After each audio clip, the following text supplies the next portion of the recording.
நான் பார்த்து சொல்லிட்டேன். விடு. நண்பர்கள் அனைவருக்கும் வணக்கம். ப்ரோமோவை பார்த்திருப்பீங்கன்னு நினைக்கிறேன். ஒரு டாஸ்கை பிக் பாஸ் தந்திருக்காரு பாத்தீங்களா, அதாவது கேப்டன்சிக்கான டாஸ்கை தந்திருக்காரு. இந்த வாரத்துக்கான கேப்டனா கமருதீன் செலக்ட் ஆயிட்டாருங்க. இது அடுத்த வாரம் கேப்டன்சிக்காக இப்பயே நடத்துறாங்க போல. ஆக்சுவலா பெஸ்ட் பர்ஃபார்மரா 2 பேரை செலக்ட் பண்ணிருக்காங்க போல. அதுல சபரியும் கனியும் வந்திருக்காங்க அப்படிதான் நான் நினைக்கிறேன். ஏன்னா கன்ஃபார்மா அது தெரியல.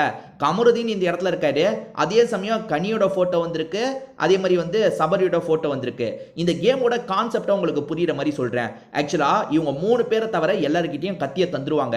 ஆக்சுவலா அங்க அவங்களோட படம் இருக்கு பாத்தீங்களா, அதுல 3 கத்தியை யாருமே குத்தாம இவங்க பாத்துக்கணும். இவங்க கவனிச்சுக்கிட்டே இருந்தா பிரச்சனை இல்லைங்க. இவங்க 3 பேரோட படம் அங்க இருக்கு பாத்தீங்களா, சம்பந்தப்பட்ட 3 பேருமே கவனிச்சுக்கிட்டே இருந்தாங்கன்னா பிரச்சனை இல்லை.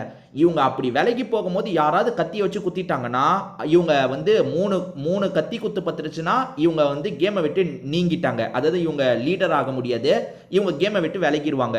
ஸோ யாரு கத்தி குத்து வாங்காம கடைசி வரைக்கும் பார்த்துக்கிறாங்களோ அவங்க தான் ஜெயிப்பாங்க. இப்போ உதாரணத்துக்கு நைட் வரைக்கும் கூட டாஸ்க்கு போகலாம். நைட்டு இவங்க தூங்காம பார்த்தா தான் தப்பிக்க முடியும்.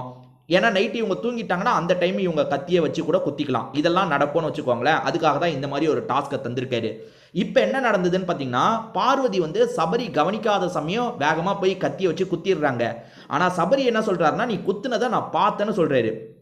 பார்வதி அதெல்லாம் கிடையாது, நீ பார்க்கறதுக்கு முன்னாடியே நான் குத்திட்டேன், நீ கவனிக்காத போதுனா நான் குத்துனேன்ற மாதிரி சொல்றாங்க. ஆனால் சபரி நான் பார்த்துட்டேன் திரும்ப திரும்ப சொல்றாரு. பார்வதி ஏற்றுக்கவே மாட்டாங்க. இல்லை நீ பார்க்காத போது தான் நான் குத்துனேன்ற மாதிரி சொல்றாங்க. இப்படி பார்வதி பேசிக்கிட்டே போகும்போது பிக் பாஸே பேச ஆரம்பிச்சிடுறாரு. என்ன சொல்றாருன்னா, இல்லை பார்வதி நீங்கள் குத்துனதை அவர் பார்த்துட்டாரு, அதனால கத்தியை எடுத்துருங்கன்ற மாதிரி சொல்றாரு. இதை கேட்டோன்னா சபரிக்கு சந்தோஷம் தாங்கலை. நான் சொன்னல அப்படின்ற மாதிரி சந்தோஷமா இது பண்றாரு. இப்போ எல்லாருமே கிளாப் தட்டுறாங்க. பார்வதிக்கு என்ன ரியாக்ட் பண்றதுனே தெரியல. ஏன்னா பார்வதி சொன்னது இப்ப தப்பாயிருச்சுல. பார்வதிக்கு என்ன சொல்றதுன்னு தெரியாம ரியாக்ட் பண்ணாம அமைதியா இருக்காங்க. அதுக்கப்புறம் அங்க எல்லோ ட்ரெஸ் போட்டு யாரோ இருக்காங்க, அது வியானான்னு நினைக்கிறேன், கன்ஃபார்மா தெரியல. வியானா கிட்ட பேசுறாங்க. ஆக்சுவலா ஒரு வாட்டி இவங்க கத்தி வச்சு குத்துனதை சம்பந்தப்பட்டவங்க பார்த்துட்டாங்கன்னு வச்சுக்கோங்களேன். அதுக்கப்புறம் இவங்களுக்கு இந்த பவர் போயிடும், திரும்பி குத்த முடியாது போல. இப்ப பார்வதி நினைச்சா இன்னொரு வாட்டி குத்துனானா குத்த முடியாது, ஏன்னா பார்வதிக்கு அந்த பவர் போன கணக்கு. அதே மாதிரிதான் வியானாக்கும் அந்த பவர் போயிடுச்சு போல.